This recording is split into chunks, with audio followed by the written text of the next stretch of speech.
I want to talk about how our smartphones might be making us dumber. So it's specifically phones themselves that lift us out of the here and now. And basically they divide our attention. They take a part of us and put it somewhere else. The ability to learn quickly is one of the key superpowers that deep work provides you. If your brain has been taught, I always get stimuli when I'm bored, it's not going to tolerate deep work when the time comes. And it's a little bit like going fishing, and you're lowering the hook into the water and you're trying to make it as attractive as possible for the fish. And so if you can put a lure on it so that you've got maybe some flashy little feathers and things going on that light up when the fish swim by, you're more likely to catch the fish.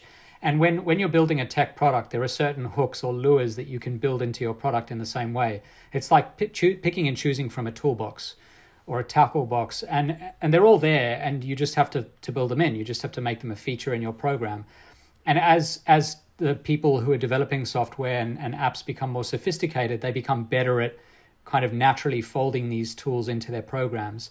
And as a result, with each additional tool, the platform becomes more difficult for us to resist. And that's where the title of the book, Irresistible, comes from. It's this idea that if you weaponize a program, you start to embed these hooks in that program, it becomes irresistible to us. And that's why we went from 18 minutes a day to 4, 5, 6, 7 hours a day now. Right. And those hooks include obviously all of the social media apps and dynamics with those, email, texting, the list goes on and on. And when I read this in the book, I literally thought about humans. I pictured it. I'm a very, visual person, a bunch of us swimming around like fish with our stupid fish faces. And, like we're swimming in an environment that has far more hooks than water. Yeah. And wondering why we're getting caught up. Yeah. So, it's true. Totally it's crazy. True. Now, one of the things and I told you this before the show, I literally put the book down. I had to go for a walk after I read this. But you shared a story demonstrating how just the presence of your phone affects our ability to connect with other people. Can you talk about that? Yeah, the phone is basically a portal to another world, right? And so when you see a phone, it reminds you of all the things that you do with the phone. So if you're a social media person, you're going to start thinking Facebook, Instagram, Twitter, Snapchat, whatever other apps you have. You might be thinking email, WhatsApp, text messaging, education programs, whatever the things you do on your phone are. When you see your phone, you're reminded of all of that, and it removes you from the here and now. And so one of the effects is that if I meet someone for the first time, imagine we sit across from each other at a table and we have a conversation. If we do that and there's a phone sitting on the table, even if it's not turned on, just the fact that the phone is sitting there, we will draw a weaker connection between ourselves. We're less likely to form a bond, and we're more likely to say that was kind of distracting, and I don't feel like I fully formed a sense of this other person. If you replace the phone with a book, so you take the phone away, you put a book there instead, you don't have that effect. So it's specifically phones themselves that lift us out of the here and now, and basically they divide our attention. They take a part of us and put it somewhere else. That's like a soul-sucking statement right there, man. Yesterday I was discussing this, that my phone, any of us, when we're on our phones, we have no choice but to leave our reality. We go into a different reality that in a sense doesn't really exist. It's kind of like a parallel universe from where we are right now. And even that transition back into the real world, there's like a lag time. Now, I think that a lot of us, we believe, especially when we're in the concept of addiction, we think about a myriad of different things. And we think that well, we'll get to that in a moment. I want to talk about one dimension being willpower, because I think a lot of people believe that this is an issue of willpower, but we don't understand it's far more complex and veiled than that. And there are people working behind the scenes. Can you talk about that to make sure that your willpower doesn't matter? Yeah, well, one thing about willpower is it's limited, it's finite. We all have a certain store or reserve that we can draw on from time to time. But if you are busy, if you're overworked, if you're tired, if you're, making a lot of decisions during the day, you imagine willpower like a kind of gas tank, and the gas slowly recedes until eventually the tank is empty. And if you rely on willpower constantly to make the right call, the right kinds of decisions with respect to things like how much time you spend on your phone, ultimately you'll fail, because you just can't keep drawing on that well. So what you really need to be able to do is to set up structures that mean that you don't have to rely on willpower. So habits, we can talk about this at some point if you're interested, but there are things you can do to circumvent willpower so you don't need to use it. But Yeah, the biggest issue with it, and why willpower is never enough, is, as you say, that behind every screen there are two things. One is there are very smart people who know a lot about human motivation and psychology designing those products. So they're putting those hooks in that we talked about. The other thing that's going on, though, is you don't need to be smart. You just need access to a lot of data. And if you have access to data, you can A/B test everything. So if I'm creating an app and I want to know if I make the background red, will people spend more time than if I make it blue? I release two versions. Everyone gets a red version or a blue version. And then maybe I see from user data that the blue version is more engaging. So suddenly everyone gets the blue version. Then I say, I wonder if I add a like button or a button that allows engagement, what happens? Suddenly people are spending 20 minutes a day more on the platform. If you do that with each feature over and over again, this little arms race between different versions of the product, what you end up getting at the end of it all is this kind of evolved, weaponized version of the product that is perfectly designed to overcome whatever willpower reserves most humans have. And that's why so many of us spend more time than we like on our screens. Yeah, I wanted to really reference that because, even hearing this, that the average person is spending around 4 hours of their day on their device and kind of, losing track of reality. We think that we can just willpower our way through it. Like, I'll just, put this down. It's not going to bother me. It's far deeper than that. And these hooks can really get into us pretty deep. So, but now let's talk about that in this concept of feedback. And if you could, a little bit of the history, like how social media likes became kind of addictive. It became like a little bit of a drug. Yeah, people, are very interested in the history of social media platforms and understanding how they evolved over time. And for me, the biggest change, the sea change in social media platforms was the introduction of the like button for Facebook, which is more than a decade ago now. And the reason that was so important was because Facebook for a long time, I remember using it in 2005 when it was first released to the university where I was studying. And it was engaging. It was interesting to see what people were doing, but they had to tell you what they were doing. They had to update you by saying, I moved towns, I got a new job, or whatever. Then with a like button, everything became bi-directional. So you could get feedback. So if I posted something, like tell people how I'm feeling, or I post a photo or a link to something, eventually that you were able to do that on the platform as well, I could find out what people thought of me. A proxy for my kind of social value in that context was how many people liked what I did, how many people engaged. And sometimes you'd post something and you'd be hit with a wall of silence, and that wouldn't feel very good. But sometimes you'd post something and everyone got engaged and they shared it and they talked about it. And it's kind of impossible as a social creature, as a social being, which we all are as humans, not to some extent feel some burst of reward that comes from that experience. And so the introduction of the like button, I think, was the smartest and most important thing Facebook did, obviously copied by a lot of the other social media platforms. And it was because it introduced this engine of feedback. It made social media like a gambling device, like a slot machine, where every time you posted, you were pulling that handle and wondering what was going to come up. And sometimes you hit the jackpot, people engaged, lots of positive feedback, massive dopamine rush, people feel great. And I think that's why it was such an important decision among the developers. Oh, my goodness gracious. So already my wheels are turning, even more so than, from reading the book right now, and how this stuff affects our value. It affects our perception of what we're saying or what we're sharing or even who we are, and how valuable we are based on the response that we get from this world that is largely detached from us, from a lot of people that we don't even know.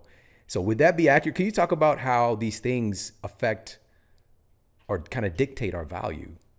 Yeah, I think this is the biggest problem here is with young people, with teens, with kids, with adolescents, but it's true for adults as well. I mean, if you think about what it's like to be a kid, you draw a picture of an elephant that doesn't look like an elephant, and you give it to your mom or your dad or someone who supports you and cares for you, your teacher maybe, and they say that is a fantastic elephant. You get this burst of positive feedback, and you get it for very little when you're a kid, because we know kids are just developing and maturing and we want to encourage them. But there's a point, and it happens at different points in different cultures, but there's a point where if I, as an adult, draw a terrible picture of an elephant and show it to someone, I'm not going to get that same burst of positive feedback. I've got to do something truly remarkable to get that same reward that a kid gets very easily. Now, that doesn't mean adults don't need that. That positive regard shapes who we are and who we think of ourselves as in the same way that it does for kids. It's just as important to us, but it's more scarce. That was until the advent of social media, because suddenly now adults can post pictures of their lunch. You have a burger and fries, you post a picture of that. Suddenly people are telling you, that's a wonderful photo, you get 500 likes, and you're affirmed in the way that a kid is affirmed for doing essentially not very much, right? That elephant it's fine, but it's not the greatest elephant that was ever drawn. It doesn't matter. And that's kind of what social media has done for us. And so we absolutely derive a kind of measure of our self-worth from the feedback we get online. And that's, I think, problematic. Yeah, and it's also the negative that comes into play too. When you mentioned showing the picture of an elephant to your teacher, your parents, and now if you do it now and you show me this really sucky elephant picture, I'm going to be like, Adam, this isn't an elephant, this is an elecant. Like, this is trash. And then you go home, you're crying, like, you can't tell me, whatever. So we actually look for that. And you talk about that in the book, that we are more likely to remember these bad events. We're more likely to be drawn to the negative comments. Why is that? Yeah, it's sort of an evolutionary property in humans that the thing that matters the most for your survival as a species is being able to detect threats and concerns and alarm bells. So if something's good, if it's sailing along nicely, humans don't pay that much attention to it. They don't tend to remember it that well. Positive emotions, obviously, we seek them out, but they don't have a really super deep, profound effect on us. In contrast, negative emotions that signal some sort of threat or signal that something's not okay in the world, it could be sadness, it could be anger, it could be whatever, it could be loneliness. There are lots of different kinds of it, boredom as well. All of those signal that there's a problem in the environment around us. Something's not quite right. And so we've evolved to be preferentially sensitive to those negative emotions. And so when it comes to social media, if someone gives you negative feedback, if you're bullied as a teen online, or even if someone just ignores your post and you feel like they should have given you a response, it has a colossal effect on you. Way more. You could get 500 likes, but then there's that one person who says something negative, and it's like releasing a book. You release a book, you'll know this. You look at those reviews like a hawk, and you remember the positive ones, but if you ever get negative reviews, those things stay with you. And it's the same on social media. We're preferentially sensitive to it. Holy moly. Is there anything we could do about that though, Adam? Like, I know a lot of people experience that more so than ever. Yeah. And the difference as well is part of and we'll talk about this more, I'm sure, but it's part of the separation of humanity in a sense. Like, I was just with Layla Ali, and she's undefeated champion, her father, greatest of all times. And she would tell me that some people would say little crazy things out of the way to her online. And the reality is, she knows. When I was like, they would never say it to your face. And she looked at me like, of course not. But there's no sense of empathy. The things that we would be willing to say to another person, who oftentimes we don't know, we can't even see their response. There's an entire level of disconnection in what's even appropriate. And then people unfortunately get caught up into those comments from people who don't know them, and or they don't even have an emotional association to the thing that they're saying. Yeah. Well, a big problem is anonymity and being able to conduct yourself at a distance from other people. So the perfect example of this is YouTube comments. That most people hide behind usernames that mean they're anonymous. And there's good reason for that as well. But the negative side of that is it liberates us to be our worst selves. We're separated from the people we're commenting about in space, like they're not actually in the room with us. And also we're separated by the veil of anonymity, which basically means that we are liberated to be the worst version of ourselves online, which is a problem. You asked whether there's anything we can do about this. The first thing you can do, I think, is to surround yourself both online and offline with people who support you and who genuinely care about your well-being. And that's easier said than done, especially for younger people. For teens thrust into the high school environment, for example, or, you can't always pick all the people you're around. You can't choose them. But where you can intervene on your environment, where you can, release yourself from friendships or relationships that are really unhelpful, that are unproductive, that are negative, that are critical. I think that's really, really important. And I think it's become more important in the last 2 decades than ever, because not only do we need support in the offline world, as we always have, but we need that support to counteract the anonymity, the facelessness of what it means to be online.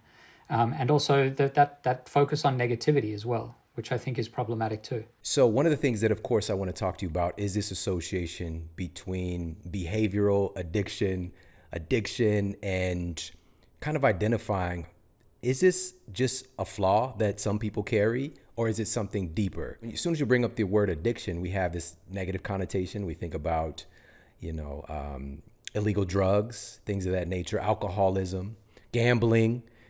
But there's this concept also of behavioral addiction. So number one, can you talk about that? And also, can you talk about whether or not addiction, because I think a lot of us, when we know somebody who is an addict, or we hear about an addict, or we see a story or movie, we think it's a character defect.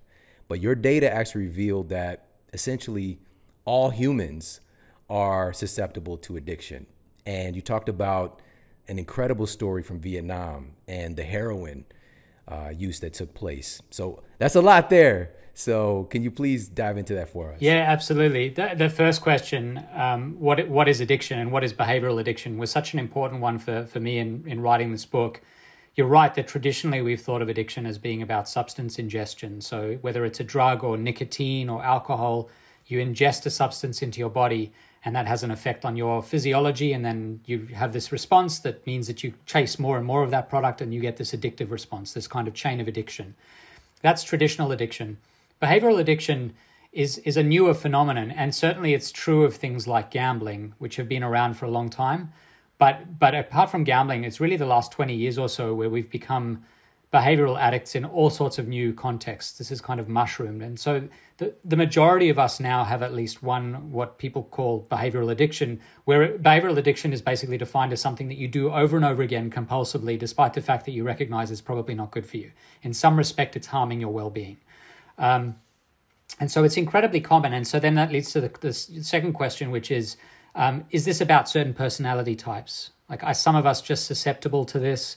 Or is this just a property of what it means to be human? And it turns out it's about being human in the wrong place at the wrong time. And so this story of Vietnam it's totally fascinating that a whole lot of the soldiers that went to Vietnam, the GIs that went to Vietnam, they had a lot of downtime when they were there. There was obviously battle, but they were also spending a huge amount of time being bored and not having much to do. And a lot of them, because of the area of the world they were in, they happened to be in a very heroin-laden area of the world. There were a lot of chemists around at that time. They were producing increasingly higher grades of heroin. And so the production of heroin was improving. It became cheaper. And so a lot of the GIs took heroin. And the US government got very concerned about this. They were convinced there was going to be this epidemic where, 100,000 GIs would come back to the country, and suddenly you'd have 100,000 heroin addicts who needed to be weaned off the drug. And they were worried about the public health implications. They were terrified that this would actually cost many, many, many millions of dollars, and that it would flood hospitals and so on. And so this was a public health concern. So at the end of the war, these GIs did come back. Normally the rate of relapse when you are a heroin addict is about 90%. Of these GIs, only 5% used heroin again when they got back into the country. And the doctors were totally puzzled by this, and so was the government. They were like, was there something wrong with the research? Like, we don't understand what's going on. We must be missing something. And the answer was that you took them out of that context, moved them into a completely new context. Now, if you're a drug addict and you go back into that context where you took the drug, it inspires you to take it again. It kind of primes you for it. It makes you want the drug. Your body starts remembering all those cues. But if you go from the lush jungles of Vietnam and you settle back into your hometown in the United States with your family, completely different context. Most of them went back to jobs. They had full lives and some degree of social support. Most of their psychological needs were met here, and so they didn't need the drug, and they didn't feel like they needed to go back to it. And one thing we learned from that incredible study, that low rate of relapse, is context matters an incredible amount. That it's not so much about these addictive personalities, it's about putting people in the right place or the wrong place at the right or wrong time. We happen in the year 2020 to be living in an era where we're in the wrong place at the wrong time. If we're trying to avoid screens and these hooks that we've been talking about, it's really difficult for us to do in a way that it wasn't for these Vietnam GIs who were coming back into the United States. Yeah. Oh, man, that's powerful. And you reiterated that with different animal studies that they were doing as well. And the number of GIs, this wasn't like a small percentage. We're talking like, I think it was 35 to 40% of the GIs there admittedly used heroin, But those are just the guys who admitted it, Right. you know? And so they were really expecting this huge wave of a problem to take place that didn't take place. And we'll come back to some more tips in a moment. So I just want to reiterate that. But with our kids and us too, I want to talk about how our smartphones might be making us dumber, actually. You know, like I think you call it digital amnesia. Yeah, there are a number of these really interesting effects that we've observed over time. I think one of the really interesting things that's happened is our threshold for boredom, for being bored and tolerating it, has gone down pretty dramatically. So, if you watch someone get into an elevator today, within 1 second, the phone will come out. That's almost a universal response, right? You get into the elevator, all the phones come out. And on the one hand, it's nice to have a device that means you won't be bored. But on the other, it's really important for us as humans to be able to tolerate boredom, because that's when lateral thinking, creativity, inspiration, innovation, all of that comes from these moments of roadblocks where you're kind of butting up against a moment where you're like, oh, I don't know what to think about now. And your mind wanders a little bit and interesting things can happen. So you need that. This digital amnesia idea, I remember being a kid and I knew probably 100 phone numbers. I just memorized them like every other kid. As a kid of the 80s, we all ran around like phone books. It was amazing. And it was an incredible facility that we could all do that. And it wasn't that hard, right? It was kind of automatic. You just knew certain phone numbers. And no one can do that today. I don't know anyone who knows phone numbers today. And I think that's not a huge deal in and of itself, but it's like a muscle, right? If you don't use that part of your brain that stores phone numbers in long-term memory, there are going to be other related skills that just aren't as developed. They're going to atrophy to some extent. And so this huge reliance on outsourcing to Google and to devices, I think is good because it leaves us free to do other things with our minds, and that's beneficial. But at the same time, like if you only ever did math with a calculator, you won't understand the process behind the math, and you'll probably become less adept at very basic sums. So it's good to kind of engage your brain in that way sometimes. And we're not doing that anymore in the same way, because no matter where you go, you have access to the most incredibly sophisticated tools that used to take, the things that are on your phone used to take up warehouses of space. If you wanted a calculator or computer that sophisticated, you'd have to book time at a university to get access. And now we all have them and they're right next to us constantly. So the last thing you want to do is rely on willpower. So all these solutions are designed to get around that so that you don't have to rely on self-control, because that's never going to work in the long run. So you mentioned behavioral architecture, this idea that you're essentially crafting an environment where you're minimizing your exposure to your phone. So one of the really important insights people had was that if you ask adults in the United States, and again, this is true across the world, how much of the waking day, or how much of the day, 24 hours a day, can you reach your phone without moving your feet?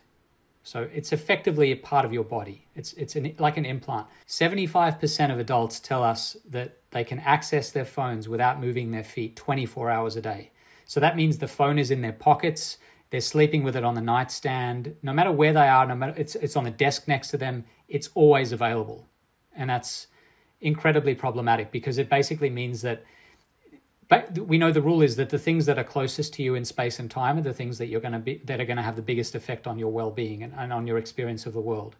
And so if you allow your phone to occupy that much space and time, it's going to encroach, and that's what it does. So what we have to do is circumvent that. There are a number of ways to do that. The first strategy when I work with people on this is to tell them to pick something that's constant every day. For most people, that's dinner. Everyone has dinner at some point in the day. Start there. During dinner time, find a different room, or if you're out to dinner in, again, non-pandemic times, it's easier to do that. Make sure that the phone is as far away as humanly possible from you. So lock it in a drawer in a different room when you're having dinner. Make it nowhere near your dining room. Some people have a little box. I know a lot of families have a little box. They'll put their phones in their box. There's a great company called Intentionally Unplugged. They sell these boxes that are like really cute, beautifully made. Kids love them. They throw their phones in them. So you can do that. What you find is it's hard at first. And it should, that's again, the kind of addiction idea that you get withdrawal. You wonder what you're missing out on. You have massive doses of FOMO and you're like, I feel uncomfortable not having my phone.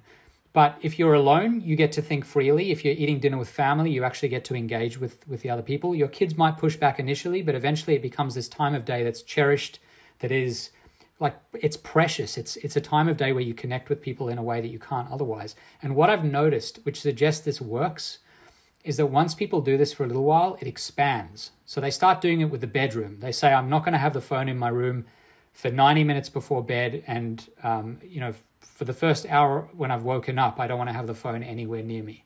So that's one thing they do.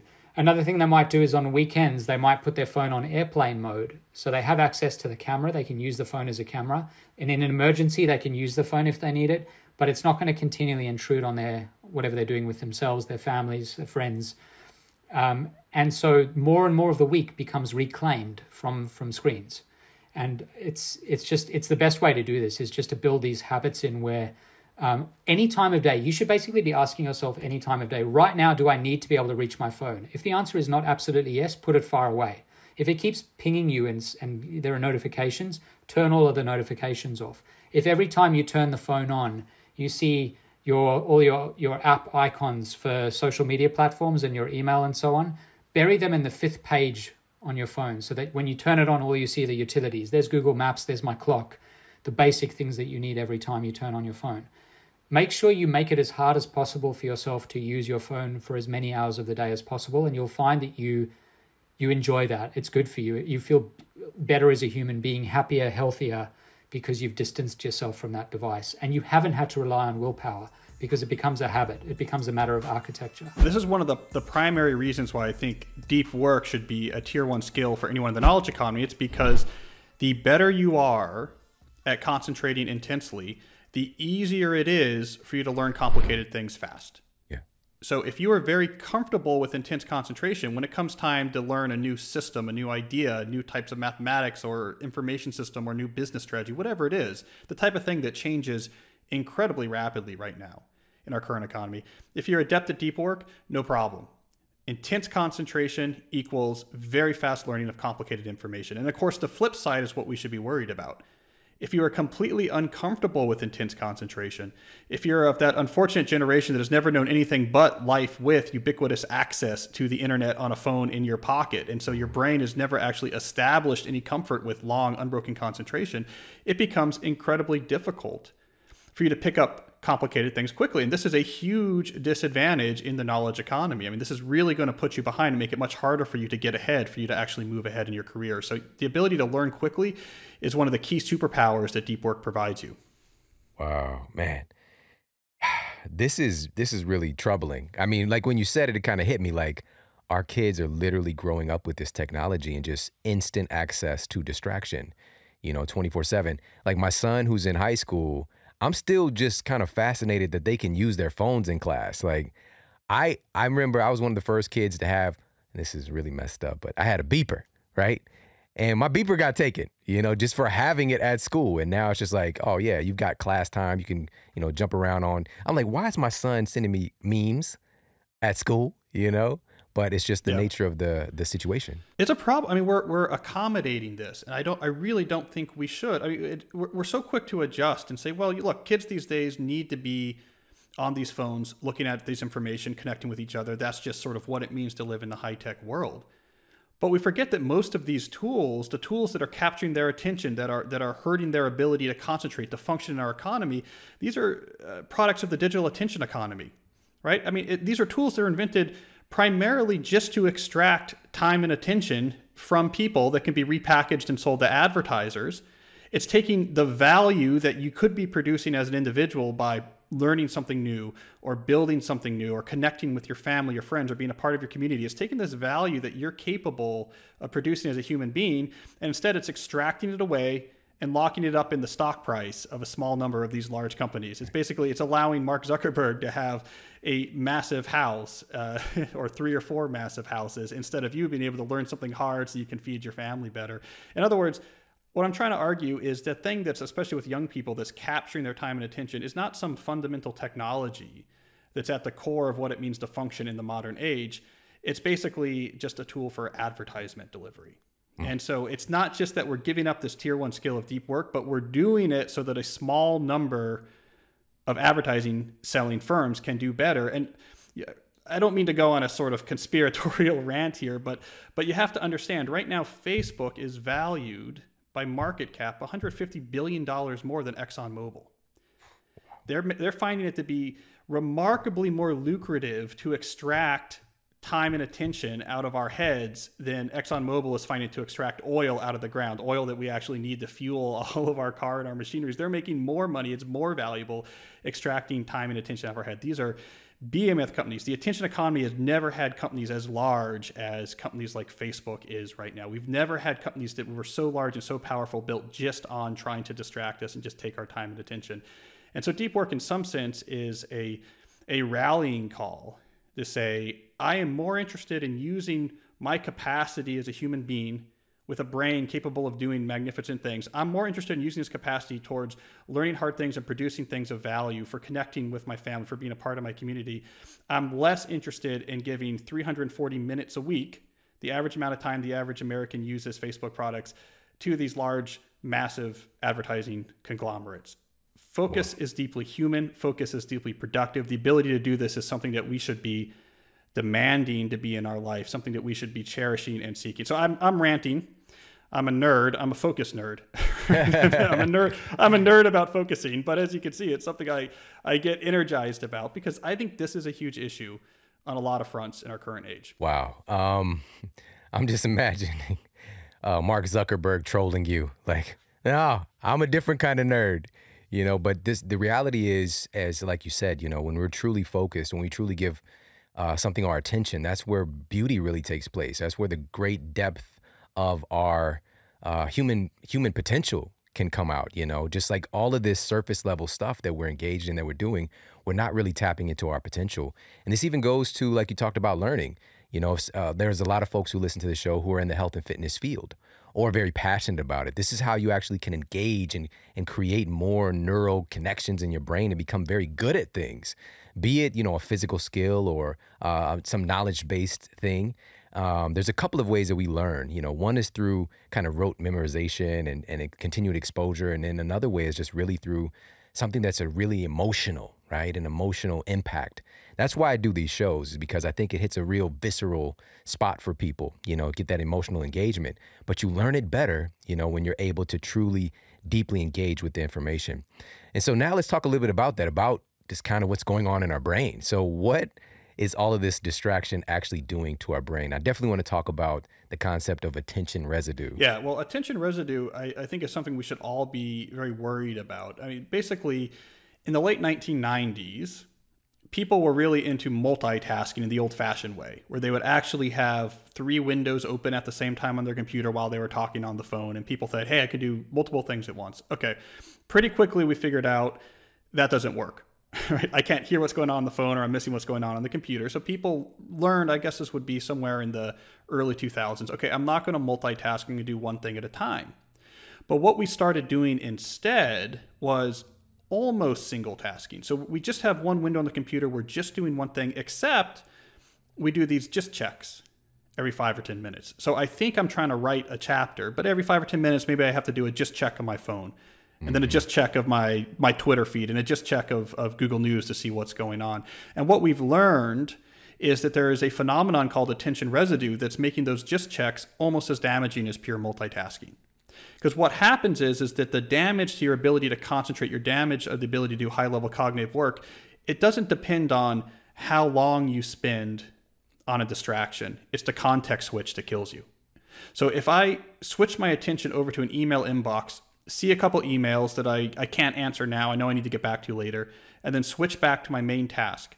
Even if I only glanced at that inbox for 30 seconds, that's going to leave what's called attention residue in my mind, which can reduce my cognitive performance for 10, 15, 20 minutes going forward.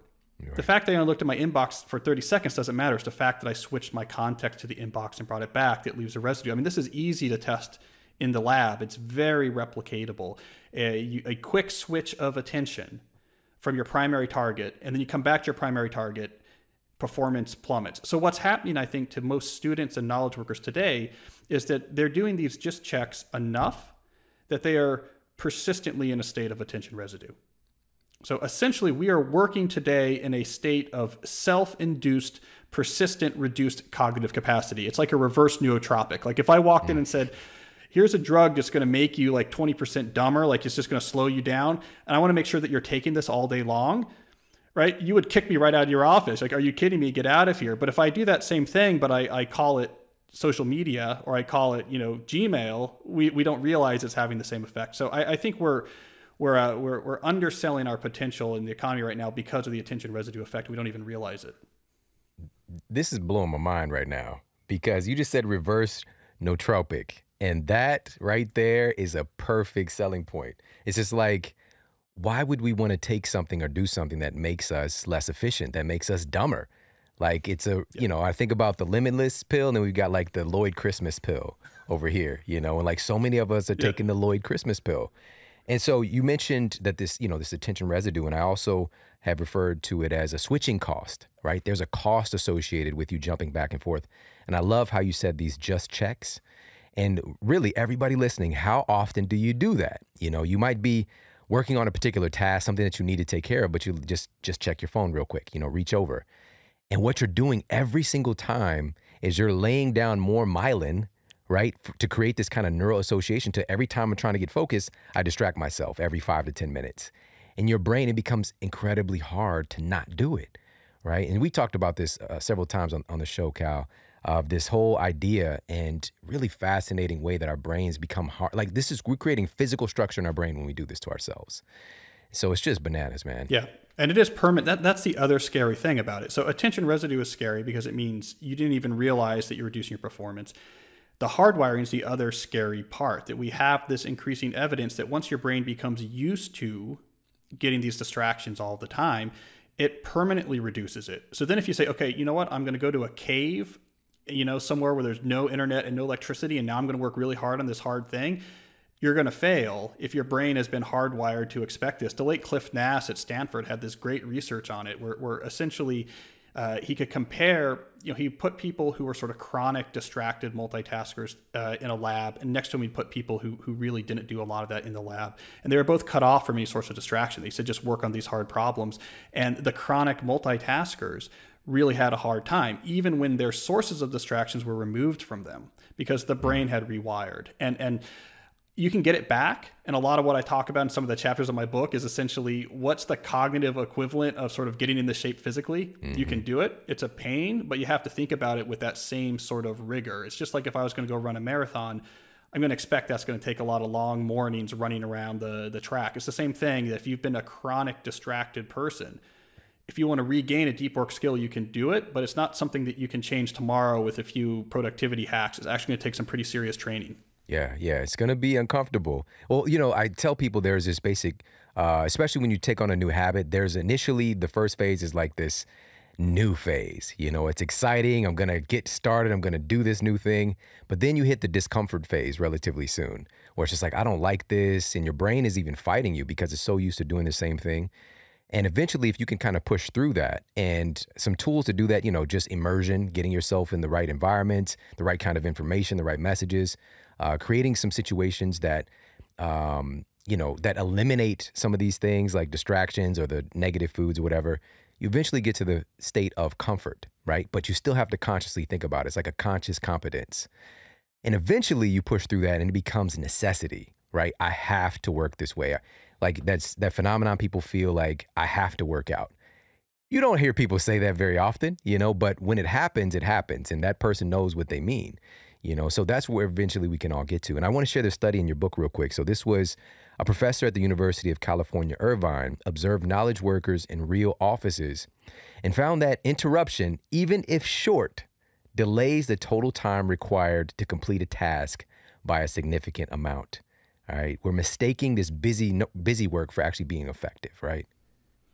Yeah, we're mistaking that for being effective. And I think we're building our work cultures right now primarily around convenience, right? I mean, It's really convenient for everyone involved if everyone can reach everyone else at any point, because that means you don't have to do much pre-planning of your day. You don't need complicated systems that help decide like how does this type of work get done. You don't have to think ahead. You don't have to have pretty complex productivity type processes in place. If we can all just talk to everyone at any time, it makes your life easier in the moment. as a worker. The point is, though, in a business, the goal is not to make life as easy as possible for the worker. It's actually to produce as much value as possible. And those things are usually directly at odds with each other. So that's what's so crazy, I think, right now about the way we run knowledge workplaces. I mean, imagine if I was running a factory and I spent all this money on these robots for building the cars, but I kept, stopping them and turning them off every 20 minutes because whatever, I needed to take a phone call and they were loud and it took a while for them to come back online and we were producing cars at half the rate we could be doing. The factory owners were like, are you crazy? Like, this is a terrible, and if I say, but no, it's convenient. It's just convenient for me just to kind of turn these, they would say, it's crazy. I don't care if it's convenient. Run the factory in an efficient way. We have to have that same type of thinking for the knowledge workplace. I get it that it's easy, that everyone can email everyone at every point. And I get it that it's not obvious how you actually have to run an office if you can't do that. But it wasn't obvious to figure out the assembly line either. But you know what? Henry Ford produced 10x times more cars than all of his competitors once he figured it out. So I think we need more sort of Henry Ford type thinking when it comes to thinking about how do we actually approach work in the knowledge age. Wow. Have we actually, everybody listening, have you actually thought about how 24/7 people have access to you and you have access to everybody? It's kind of freaky. I was just listening to Chris Rock's new special, and he was talking about how when he was a kid, like his father left the house at 6 a.m. and his mother didn't hear from him until 8 p.m. at night, And today it's just like constant, this constant connection. And I'm not saying that this is the reason that my relationship is really beautiful, but my wife, like we've already established that, especially when I'm working and especially engaged in deep work, my notifications are off. Like she's just not going to be able to get in touch with me. And that's okay. Because a lot of times I'm actually just downstairs, But the reality is like having that time away to actually focus on, and I feel so much better because I'm creating something that's truly valuable. I'm creating something great. And I feel fulfilled in my work. And so that carries over into our relationship, I feel. And so just be mindful of that. So what I'm encouraging everybody to do is just think about it. If you've got notifications for everything on your phone, Instagram notifications, Facebook, text, email notifications, I'm just going to throw this out there. You're probably crazy right now, but that's okay. I still love you. Well, you got to back off, like turn some of those notifications off and allow yourself some mental space to actually get clear and to actually do some deep work. Let's see. I want to talk to you about this concept in the book of the principle of least resistance.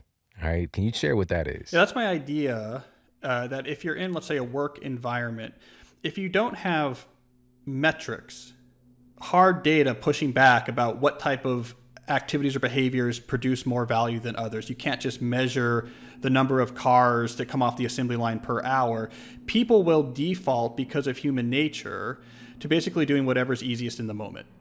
Right? So this is sort of human nature, is that if you can't push back and say, I know this is easier, but if you do it this hard way, we produce more cars, or we make this much more money, we're going to default back to what's easiest in the moment. And my conjecture is, especially in knowledge work, we don't have those clear metrics.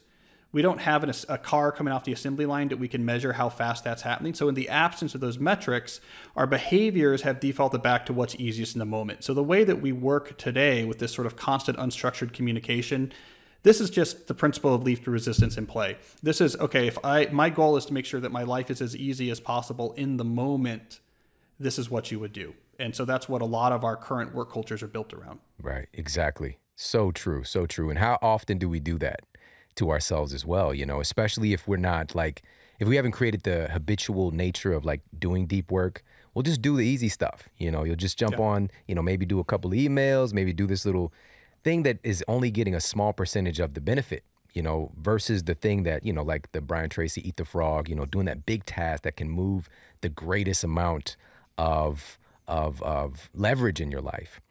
Let's talk about this neurological argument for depth that you cover in the book. You stated that our brains construct our worldview based on what we pay attention to. I thought that was really fascinating. So can you talk a little bit more about that?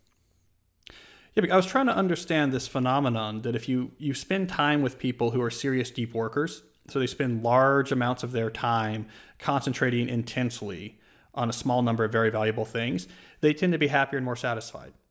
Right. And this was this interesting phenomenon that kept coming up again and again. In fact, it wasn't even in the original proposal for my book.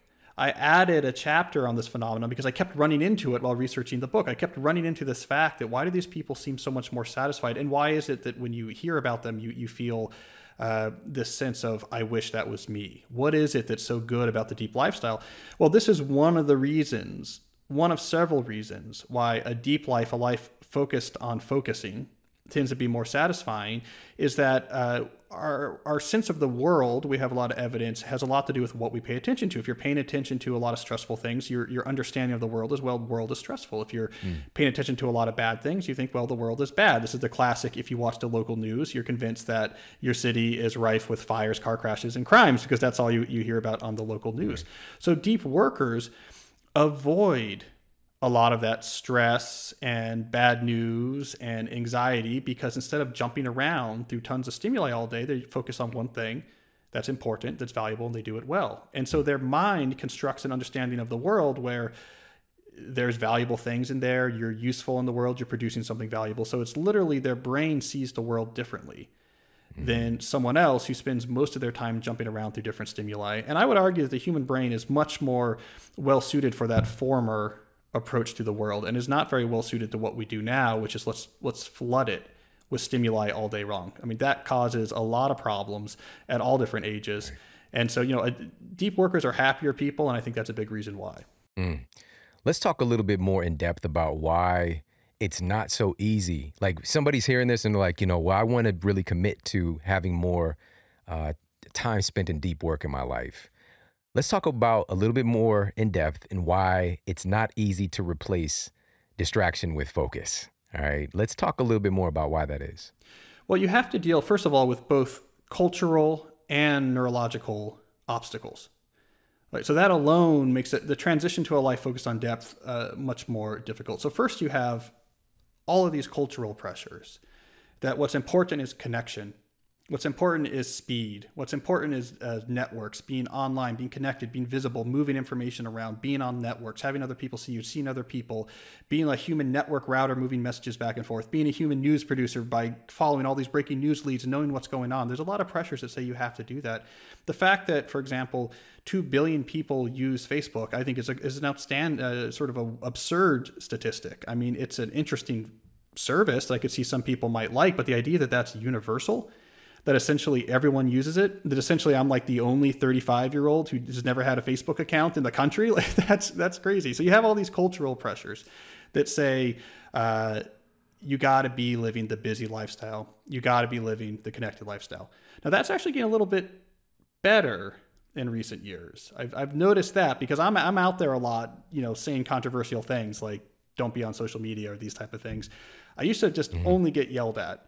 And now I have a lot more people who are actually yelling on my side. It's interesting to see that change. Okay, so there's cultural pressures, but those, we can get past. But then you have all the neurological obstacles to get around, which is if your brain has been wired to expect novel stimuli at the slightest hint of boredom, you have to do a pretty serious act of rewiring to just get it ready to do deep concentration. And I think the fitness metaphor is absolutely right. When you want to think about trying to introduce deep work, you just have to think about deep work as like being able to run a triathlon, right? I mean, it's something that you can do, but you have to expect it's going to take some hard training, right? It's going to take some training. You can't expect just to be able to do it tomorrow. It's going to be great when you can do it. You're going to be in great shape. You're going to feel great about it. It's going to be a huge positive thing in your life, but it's also going to take, a lot of Sunday mornings in the local pool working your laps, right? So you got to overcome the cultural pressures that say, no, you got to be connected. You have to be on social media. You have to be doing all these things. You got to get past that. And you got to get past the neurological obstacles, which is a brain that's not used to deep work. There's a lot of work to get it ready. Yes, man. Thank you for sharing that. What I want to talk about now is choosing a philosophy, right? You say it's important for us to choose a philosophy, and there are 4 different deep work philosophies that you administer in your book. Can we talk about what those are? Right, because if you want deep work to be a regular part of your life, you have to recognize that it's very demanding. And therefore, if you don't have some sort of clear and fixed philosophy about how you schedule deep work in your life, it's just not going to happen. Right? I mean, it's the exact same thing with fitness. It's hard to work out. And so if you don't have a really clear philosophy for this is when I go to the gym or this is when I train, you're probably not just going to do it naturally on a whim. So the same thing holds for deep work. So in the book, I started listing different scheduling philosophies that I've seen people successfully deploy with deep work. And the idea was to show not that this was the exclusive list, but to show that there's many different options and that you can tailor a scheduling philosophy to fit your particular personality and circumstances. So for example, one that I observed a lot of people use was called the bimodal philosophy, which is a philosophy where either I'm only doing deep work, and this is for an extended period of time, like 2 days, 3 days, or I'm completely available and connected. And you switch back and forth between these modes. You don't try to mix it together. So I profiled a professor, for example, who does this. When he's working on a paper, he'll drop off the radar for 3 days. You can't reach him. Completely monastic, can't reach him. In between, his door is open, right? Students are coming in, everyone can reach him. So no one's that frustrated. It's not like he's gone for months at a time, but he disappears for a few days at a time so he can clear out all the attention residue.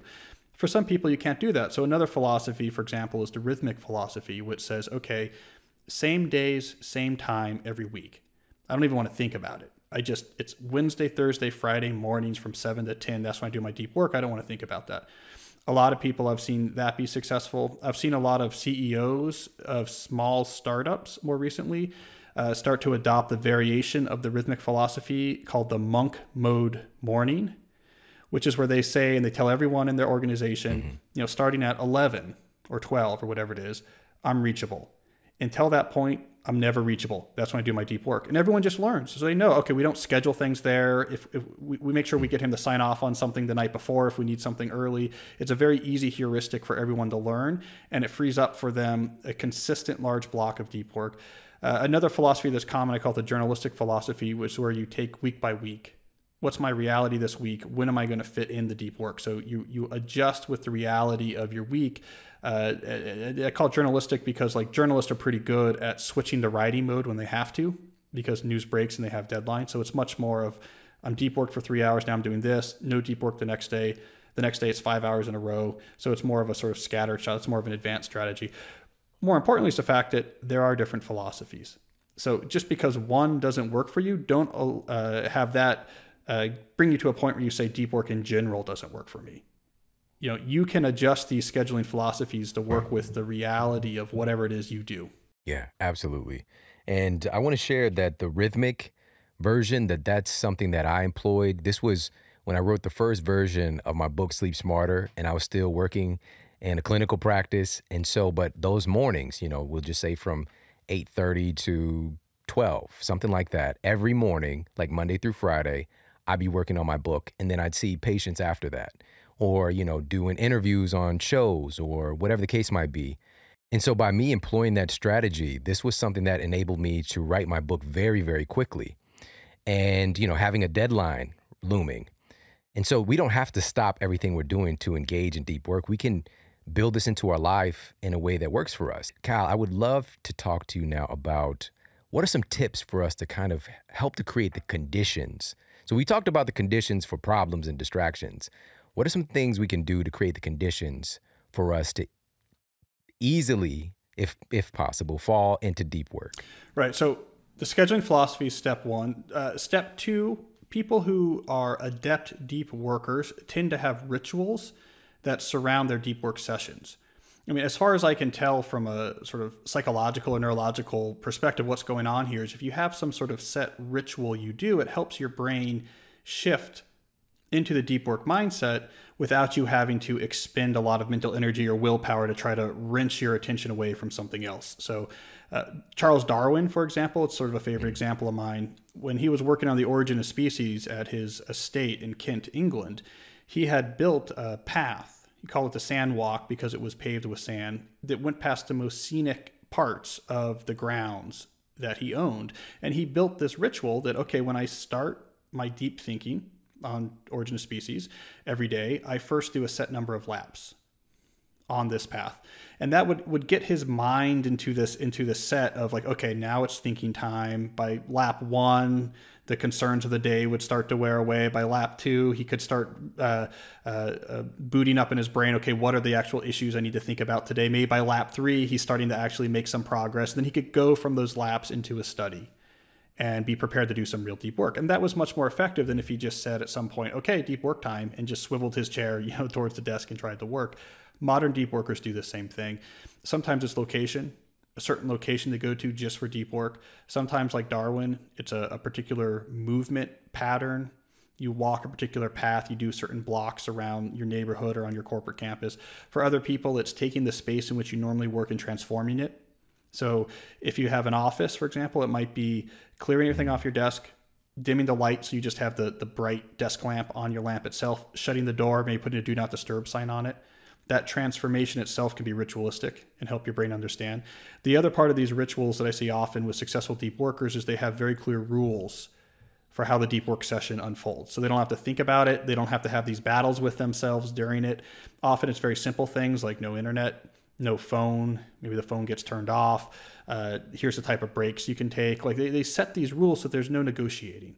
And all of this is about preserving mental energy so that you can really focus it on the work itself and not on trying to actually negotiate with other parts of your brain about like, well, can't we just glance at this? And do we really have to do this now? You just said something important. Let's talk about our mental energy and how that it's not something that's infinite. All right. So let's talk a little bit about that we've got a certain amount for us to use. Yeah. Well, mental energy is it's incredibly important because feats of cognition use an incredible amount of energy. And we underestimate how much just actual metabolic energy is required to do intense thinking. And we can think about it, relevant or relative to other types of physical acts that are actually very demanding. It uses a lot of energy to do a lot of cognition, which means a couple things. I mean, one, you don't want to waste energy, like we're just saying. You don't want to waste energy trying to convince yourself to do deep work because that's energy you can't devote to it. Two, you have to understand that we're wired, right? We're wired through evolution to not waste energy. And our brain is happy to expend energy if it sees a tiger running at us, right? Our brain knows, okay, let's expend energy. Let's get out of there. We're going to get eaten. But our brain is not wired through evolution to recognize the long-term value of doing deep work, right? So the deeper parts of our brain, the planning parts of our brain, maybe sees an upcoming deep work session as something like, why are we going to waste all this energy? You're going to experience that as a feeling of procrastination or lack of motivation. And so recognizing that is why it requires a lot of ritualistic support and scheduling to actually convince yourself to get started with it. And the third implication of this is that other types of shallow activities are not neutral. They use energy, especially the social energy that's involved in having to track lots of back and forth social interactions with people that's incredibly draining. Tribal energy, right? We're tribal people. So if you're engaged in looking at lots of maybe let's say political or cultural news where you're sort of on one tribe and someone else on another tribe, our brain is really attuned to that and it's going to burn a lot of energy. It's going to think about the emotions you feel every time you check the news these days. That's burning fuel that could be going towards, producing new things of value. And so that's the third implication is that it's not harmless to spend the time surrounding your deep work, doing lots of these other sort of shallow or unnecessarily busy things. All of that is emptying out the gas tank of the fuel you need to actually produce new things that are valuable using your brain. Ooh, everybody, you've got to be more judicious in how you use your mental energy. Again, it's a finite resource each day, and that's okay. And I don't know if anybody's ever experienced this, but after a kind of an arduous day of work and thinking, you just don't want to even make a decision, just like, your spouse might be asking, so what do you want for dinner? I don't care. I really don't care. But if you were to ask that earlier in the day, it's just like, I definitely want to have, whatever, stroganoff, whatever. I don't know why I said stroganoff. It's so random. And so, listen, I want to talk to you about why you advise people to embrace boredom. It's like, I've never heard such things before. Why do you say that? The simple reason is if every time you feel bored, you dispel it by giving yourself some novel stimuli from your phone or computer screen. If every time you're bored, you do that, your brain starts to develop a Pavlovian connection. Boredom means stimuli. Boredom means stimuli. If you have that Pavlovian connection built up, when it comes time to do serious cognitive work, to do real deep work, that type of work is by definition boring because there's not a lot of novel stimuli. You're focused on one thing. If your brain has been taught, I always get stimuli when I'm bored, it's not going to tolerate deep work when the time comes. And so what I advise people is not that you have to spend your entire life bored or that there's something good intrinsically in being bored. What I say is you have to have regular practice with being bored and just being okay being bored. If you do that a few times each day, what you're doing is you're breaking your brain's understanding that boredom always means stimuli. So that's why I advise people. So you don't have to be bored all the time, but you better be bored a little bit every day, or your brain is not going to be able to do deep work. And so I say, go do some errands without your phone.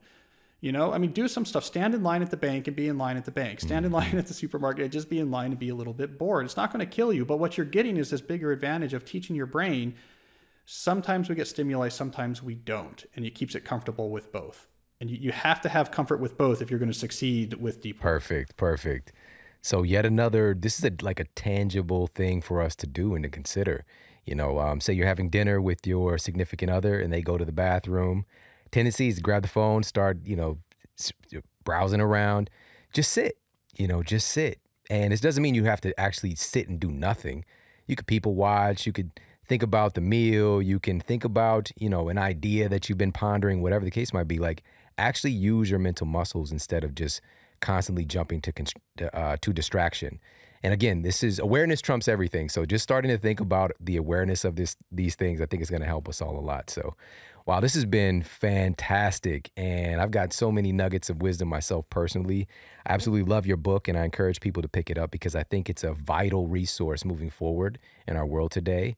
And if you could, I would love if you would share, what is the model that you're setting with the way that you live your life personally for other people? What is the example that you're setting for others and how you live your life? The way I like to think about it is what I'm trying to do in my life is I focus on a small number of things very intensely. So in my case, it's writing and it's the computer science research I do. I focus on a small couple of things very intensely to the exclusion of lots of other things.